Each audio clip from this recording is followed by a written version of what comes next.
Shalom, selamat malam Bapak Ibu semua. Nah, malam hari ini kita akan belajar tentang Roma pasal 6 yang sebelumnya juga mungkin Bapak Ibu sudah dapat pasal-pasal sebelumnya. Nah, hal-hal penting yang berkenaan dengan Roma, saya tidak akan baca 1 sampai 23, kita baca aja nanti per satu-satu ayat, jadi kita bisa lihat nanti apa maksud daripada masing-masing ayat. Nah, sebelum kita belajar lebih lanjut Bapak Ibu, saya harus sampaikan dulu, Roma pasal 6 ini menyangkut pada hal tema besar, yaitu bagaimana orang percaya, khususnya itu ditujukan kepada orang-orang percaya oleh Rasul Paulus kepada jemaat yang ada di Roma, dan itu tentunya secara umum juga berlaku untuk kita, hidup dalam kemenangan atas dosa, dan hidup dalam kebenaran di dalam Kristus. Nah, fokus dalam Roma pasal 6 ini adalah bagaimana menguraikan kebenaran Injil, terutama mengenai keselamatan, iman, dan hidup baru orang Kristen. Nah, tujuannya ada dua. Yang pertama adalah memahami bagaimana hidup yang telah diselamatkan oleh kasih karunia yang tidak lagi dikuasai oleh dosa, menguraikan konsep hidup yang baru dan kemenangan atas dosa melalui Kristus. Karena nanti kita akan lihat ada beberapa pemahaman yang keliru yang dipahami oleh orang Roma pada waktu itu, dan tentu itu juga masih relevan dengan kehidupan beberapa hamba Tuhan atau mungkin ada denominasi gereja tertentu yang menganggap hal yang benar itu padahal salah. Nah, yang nanti kita akan bahas. Nah, ini dibagi dua Bapak Ibu. Jadi mulai dari ayat 1 sampai 11 itu Paulus mengutarakan bagaimana orang percaya telah dipindahkan dari era dosa dan kematian di bawah Adam yang pertama ke era baru, yaitu kebenaran dan kehidupan di bawah Adam yang kedua, yaitu Kristus. Jadi Adam yang pertama itu adalah Adam yang diciptakan Tuhan di Taman Eden, dan Adam yang kedua itu bicara tentang Kristus. Nah, Paulus kembali kepada gaya tanya jawab untuk mengajar orang percaya yang ada di Roma dengan implikasi kasih karunia Allah yang Bapak Ibu mungkin sudah dapat dalam Roma sebelumnya, khususnya dalam Roma 3 ayat 8. Nah, ini juga sebagai tanggapan terhadap kematian yang ditularkan oleh Adam yang pertama itu ke seluruh umat manusia, dan Allah menyediakan kasih karunia-Nya. Nah, sebelumnya juga perlu saya sampaikan kepada Bapak Ibu semua, Roma ini bisa dikatakan adalah surat kiriman Paulus yang sangat berbobot teologis. Itu sebabnya kita harus hati-hati menyampaikan atau mengajarkan surat-surat Roma.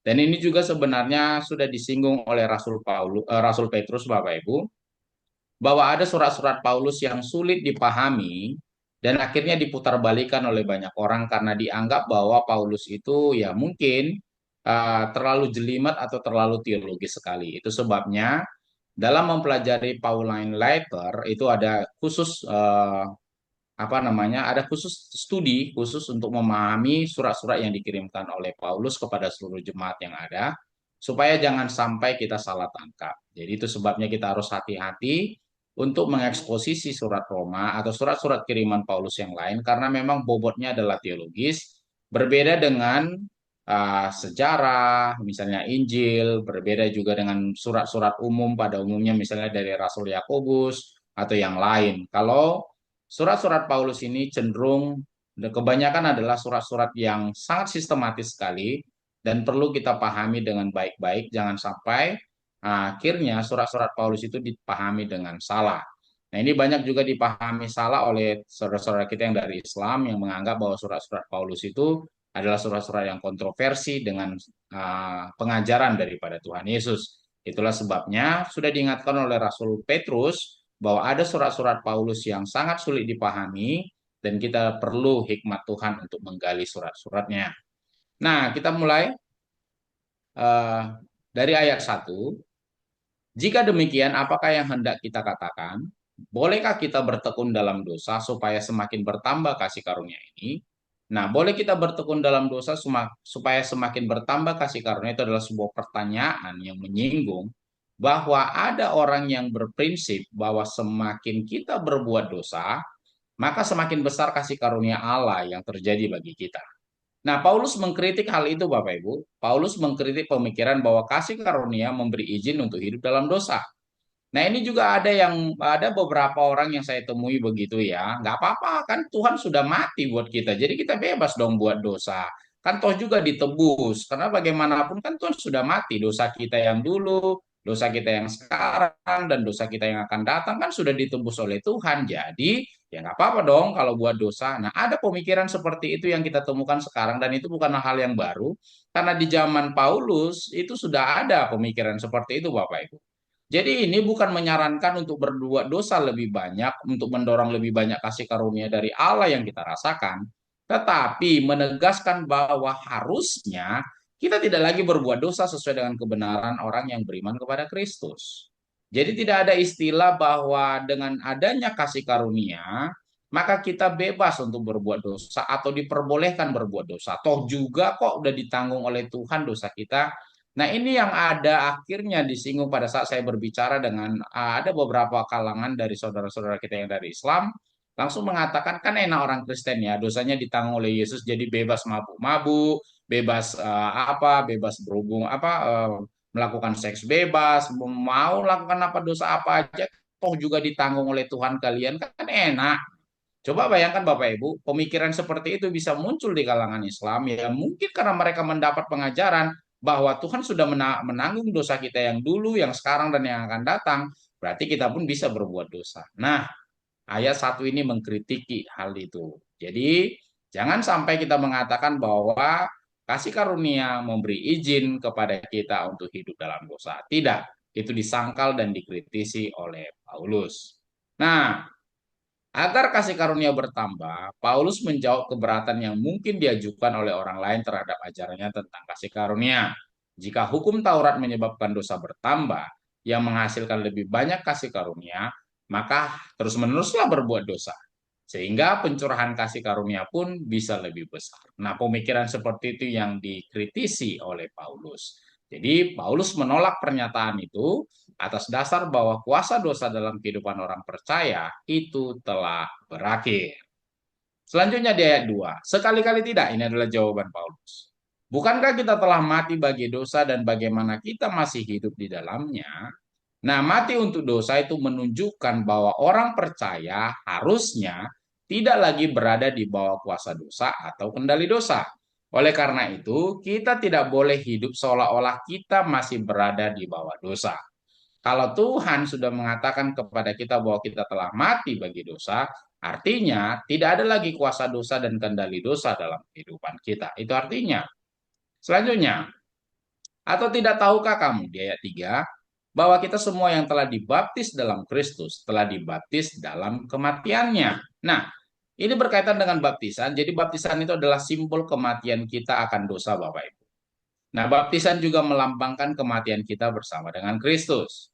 Nah, orang-orang percaya dibaptis ke dalam persekutuan, persatuan dengan Kristus Yesus. Nah, dikuburkan di situ bersama dengan Kristus dalam baptisan untuk bangkit dalam hidup yang baru. Nah, baptisan adalah praktek yang melalui baptisan itu orang percaya mengidentifikasi dirinya dengan Adam kedua atau Kristus yang saya sudah singgung di awal tadi Bapak Ibu. Dan mungkin dalam pasal 5 sebelumnya mungkin Bapak Ibu sudah dapat ini. Nah, Paulus menggunakan baptisan air dengan cara diselam sebagai metafora untuk kehidupan baru orang percaya di dalam Kristus. Mengidentifikasi diri dengan Kristus melalui kematian, penguburan, dan kebangkitan. Itu sebabnya secara praktis baptisan itu haruslah diselam Bapak Ibu. Karena ini juga menggambarkan metafora bagaimana orang mati, dikuburkan, dan bangkit.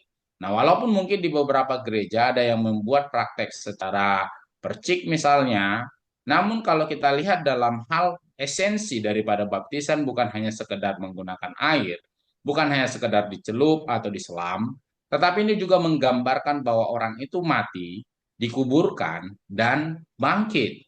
Jadi itulah praktek baptisan yang benar kalau kita lihat secara esensial.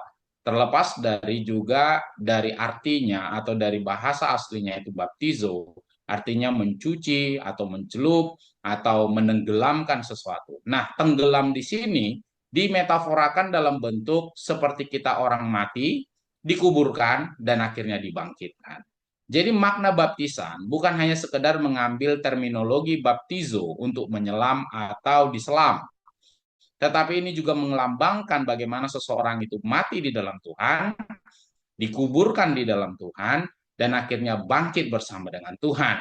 Jadi itulah gambaran dari baptisan yang sebenarnya Bapak Ibu. Jadi bukan, saya tidak bermaksud untuk mengkritisi praktek gereja yang dipercik, namun kalau kita lihat dalam selain daripada terminologi baptizo dalam teks Yunaninya, tetapi ini juga mengandung makna bahwa baptisan itu bicara tentang bagaimana kita mati di dalam Tuhan, kita dikuburkan di dalam Tuhan, dan kita dibangkitkan dalam Tuhan. Nah, kita harus diliputi dengan air, sama seperti kalau kita mati atau dikubur, kita harus diliputi semuanya. Tidak ada yang setengah badannya atau mungkin hanya kepalanya dan lain sebagainya. Harus sepenuhnya itu tenggelam dan sepenuhnya juga bangkit bersama dengan Kristus. Jadi itu adalah gambaran atau metafora daripada baptisan. Jadi bukan hanya sekedar terminologi baptizo menunjukkan harus diselam atau dicelup, tetapi juga menunjukkan gambaran bahwa mati, dikubur, dan dibangkitkan. Nah, selanjutnya di ayat 4. Dengan demikian kita telah dikuburkan bersama-sama dengan dia oleh baptisan dalam kematian, supaya sama seperti Kristus telah dibangkitkan dari antara orang mati untuk kemuliaan Bapa, demikian juga kita akan hidup dalam hidup yang baru. Nah, bicara tentang kubur, mungkin Bapak Ibu juga pernah sudah mendapat eksposisi dalam kitab Kolose. Nah, baptisan melambangkan partisipasi dalam kematian dan kebangkitan Kristus. Jadi hidup baru di dalam Kristus berarti kita meninggalkan kehidupan yang lama yang penuh dosa. Nah, kita mati untuk dosa, tapi juga kita hidup untuk Tuhan, itu mengacu bagaimana perilaku moral seseorang Kristus, seorang Kristen mengikut Kristus. Yang Bapak Ibu bisa baca nanti di dalam 1 Tesalonika 4 ayat 1 dan Efesus 5 ayat 15. Nah, selanjutnya di ayat 5. Sebab jika kita telah menjadi satu dengan apa yang sama dengan kematiannya, kita juga akan menjadi satu dengan apa yang sama dengan kebangkitannya. Artinya di sini ketika kita dibaptis, maka kita sama seperti Kristus mati, kita juga mati, dan sama seperti Kristus bangkit, kita juga akan bangkit.